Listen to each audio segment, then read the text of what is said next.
Some of you that have heard my story since the very beginning know that all of this has just occurred over the past year, literally the past year, in 2017 when I got my first regression with Alpha Weinman. And since then, my entire world, my entire life got turned upside down. I left my job. I sold my business. You know, I ended a relationship previous to that. And it's just everything about my life, my direction, my purpose has completely changed. And now I'm just focused on being of service. And all I do is my sessions. And I guess my main thing is to talk about these things with as many people as possible so that they can understand the bigger picture of what's occurring. And I guess for me, this information sometimes may seem very complex. Sometimes it may seem very abstract. But the more we try to keep it as simple as possible, you know, as much as we can, I think that it's going to help people understand the bigger picture. And more importantly from that, stay away from the conditioning of fear that we are so exposed to with the information that's circling around in many different areas, you know, whether it's the spiritual community or the disclosure movement or anything to do with this information that causes people a lot of fear and separation from themselves. And my biggest message with all of this is to say we have to integrate this information with compassion, with clarity, with focus, so that we know what the end goal is, hopefully, or the suggestion of an end goal, so that people can kind of work to remove themselves from this pain cycle that we keep cycling through. And that's the primary thing. And of course, with the tools that I share is things that I have worked on myself, and I have made cleansing myself in every way, purifying my body, my mind. Yes, it's difficult. Yes, it's a challenge. And yes, everybody can do it. So this information, the fact that I have access to it, is something that anybody can do. It's just a matter of clarifying, finding a little clarity so you can connect up and be that infinite source of a conduit of information, basically, and light. That's it. Going through the cycles and moving through the information from a perspective of wanting to find truth has been my best friend, because that way I'm not coming from a point of denial, or I'm afraid to get into that information, or I'm like hesitant, you know. I'm just going in, looking for the truth, putting myself aside from this and just focusing on what's the ultimate truth that we all need to get from it. Because I'm just like everyone else, just want to know what's the best thing and how can I live my life with the information. Mm-hmm. Yeah, that's a very good point. You're making this information available, and you're answering questions, and I'm sure there's like a lot of questions. So, you know, I appreciate all the ways that you're using this information to help. Because you're right, it's difficult. I don't know if I should, I mean, I can't make a meme, a simple meme, and put it out with a little message. Some of these concepts are so expansive, you know, I can't make it so simple. Right? There's nothing simple about it, nothing simple about anything you've told me. You don't believe this, do you? I believe you, but that's not the problem. You don't need me to believe you, you need them to believe you. Them? Them, with a capital T.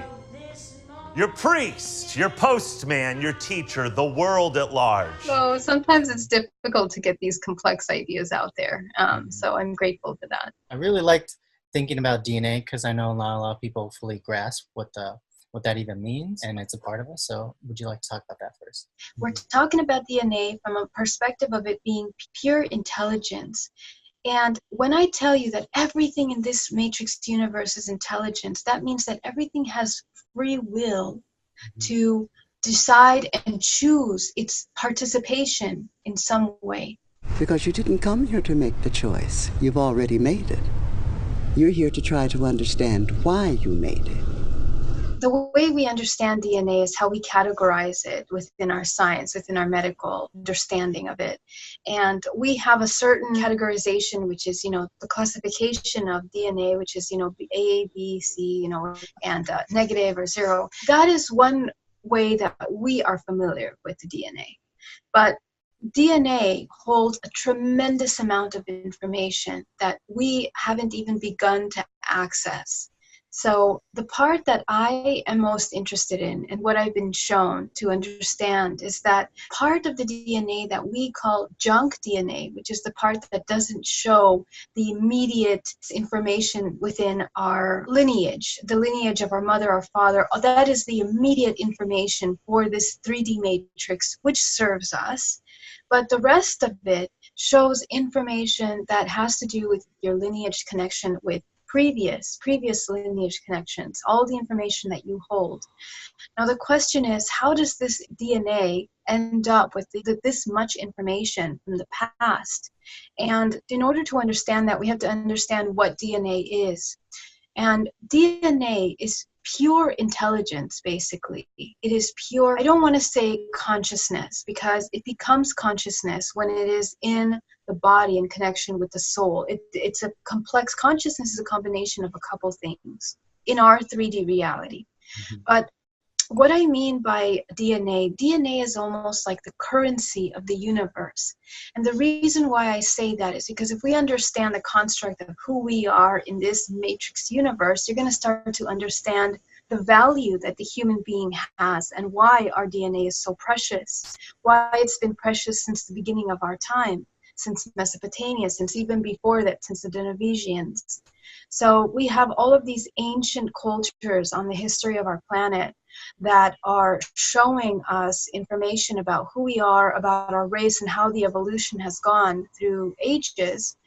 And what we understand from there is the different links and how these lines of DNA have spread around different cultures, creating incredible connections, creating incredible history and culture, a very rich culture on our planet. Now, all these civilizations have so much information based on a lot of things, their mythologies, their religions, their beliefs. Whatever was left behind is what we have that's more 3D, more tactile, which is like our architecture and all that. We have a lot of history on this planet that shows us the lineage and how the line has evolved through the different races. Now, what I've seen is that because we have evolved in such a way through our history, it appears that this pure intelligence is what holds information. And DNA, indeed, it's almost like a CD that holds on to constant information. The way that we operate is that we are constantly absorbing and filtering our reality around us, all the things that we perceive. And those things are being recorded in the DNA and as information. And as they are recorded, they are shifting and altering us as an individual, as a being. And we don't realize that. But this is how evolution occurs on many different levels, okay? And it's infinite levels. Every single aspect of reality has a form of evolution. And so our DNA also is constantly evolving, changing, and shifting based on the information that we provide it with. In order for that to happen, then it has to be kind of like a source of intelligence, okay? A source of information that relates with the world around us, that has the ability to communicate with that, and vice versa. And in that same way, that information holds, it's almost like a social experiment of some sort, if you want to call it that way. But the whole purpose of that is to provide vibrational information that provides a life support for these external beings. Why do we say that? Because I am a part of the hybridization program as an abductee. So having seen the need for other races, extraterrestrial races, to utilize our DNA to procreate says a lot. And we should definitely focus on the importance of that, because there is something that humans have that these external races are not able to maintain within their vibrational reality in order to stay alive, to stay, I guess, have their life cycle as needed. Mm-hmm. Now, we are creating these hybrids here on the planet and off planet based on our DNA. We know that, one, they cannot procreate the way that we do. Number two, they require, because of the different techniques that they utilize in order to create hybrids, they require insemination within the womb of a human female. And that means that they understand that the womb is constantly holding and absorbing information from around it. So what they're after is not just having a hybrid child, a product of a hybrid child. It's that information that that child is holding within their DNA, because they understand that process, right? So blood or DNA, it's almost like an antenna to everything that we're experiencing here. All of that is transmuted into these beings. And within that information is also the soul information. So the way that the human works is we are in a reincarnation cycle. And as our soul is coming into the body, the information of that pure soul is put into the DNA system and then structured and organized within our energy vortexes within the body, which are connected to the endocrine system of the body. The most important aspects creating the flow of energy and function of the physical body. And they are also the receptors of information, okay, both biologically and energetically from around us, okay? That's how we perceive everything around us.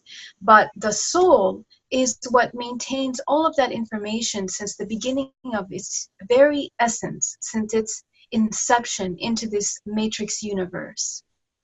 Now, that's why humans are so important, because we have this infinite soul cycle, this ability to constantly provide this life source as we are cycling through these lifetimes that we have. What I have come to understand is that everything in the matrix universe and beyond that is pure intelligence, it's consciousness. Depending on what it's made out of and what that consciousness consists of is going to define identification of where it concentrates its energy. If you can visualize an infinity cycle, and on one side of that duality is a infinite source, and on the opposite is, let's say, the contractive energy, the negative. So you have a positive charge and a negative charge.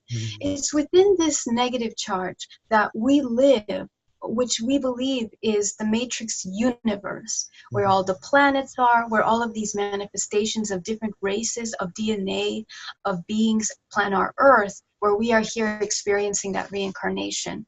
It's really important to understand that, because then you're going to understand what DNA really is. Do you want to know what it is? The matrix is everywhere. It is all around us. Even now, in this very room, it is the world that has been pulled over your eyes to blind you from the truth. What truth? That you are a slave, Neo.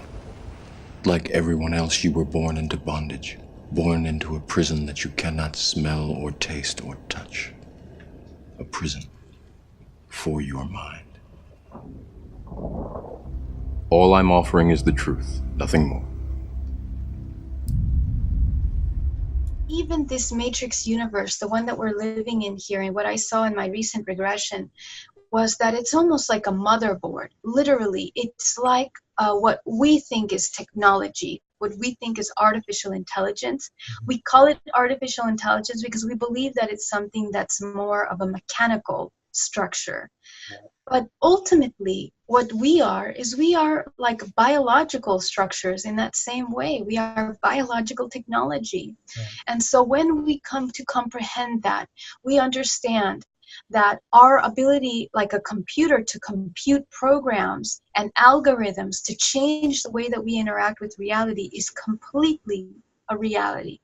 And we say that in many different terms. In our health and vitality and healing of the body, we talk about the mind having the greatest ability to heal the physical body beyond medications, beyond everything. The mind takes a huge percentage of participation in that.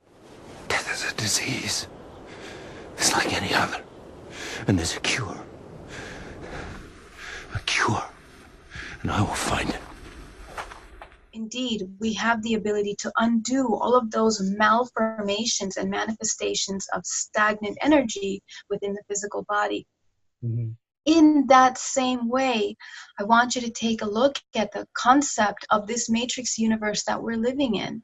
And the reincarnation cycle that we keep cycling through is almost like a stagnant virus or like a stagnant blockage of energy that is manifested, holding on to all of these aspects of source, which originate on the other duality of infinity. That's the interesting thing of understanding of how we play a role here, humans, and how DNA holds on to all this information. We understand that this matrix universe is built on the law of three, right? The Father, the Mother, the Son. We call it the Divine Trinity. But we have seen that within our history since the very beginning of time, that has been the inception of life brought into this planet. And in that same way, our entire universe is based on that sacred geometry.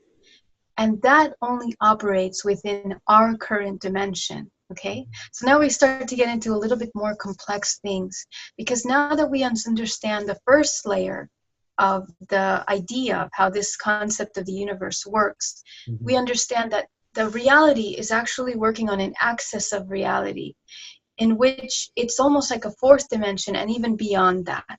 Okay, 4, 5, 6 dimension. We live in a constant evolving reality. Okay, we are always evolving. And the way it was shown to me was literally like a spiral. As we're moving through that spiral, everything in the universe, in its creation, is constantly evolving. It is the natural evolution of life. Okay, when things are infinite, there is no death, there's only a movement, and that movement is always evolving. There is no judgment of whether it's a good evolution or a bad evolution. It is just the natural evolution of something. And we are in that existence. We live in that reality. So whether we like it or not, we're always evolving. And what that means is that that's how we are moving interdimensionally as well. Okay, so we don't live in a reality that is just stagnant, that doesn't move, that is just one solid thing.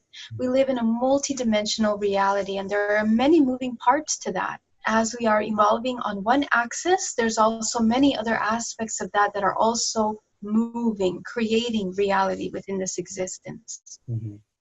I think that even within our physics and understanding how the universe works, they're finding a lot of, potholes in their information. There's loops, there's so many missing links. And so if they were to look at it from a different perspective, I think a lot of things would probably change in terms of our physics. Our physics and our science is so incredibly limited right now, and I understand. I mean, we're just starting to understand, and over the last 10, 12, 30 years, we just came into some interesting mathematics, interesting science that is now just explaining a lot of the things that we're understanding now. So my hope is that this information somehow gets translated, through that perspective of science, physics, and technology, and so we can merge those gaps. There are only two possible explanations. There were 5 ones before. Either no one told me, or no one knows. Precisely. As you are undoubtedly gathering, the anomaly is systemic, creating fluctuations in even the most simplistic equations. Control me! I'm gonna smash you to bits! You can't make me do anything like Choice. The problem is choice.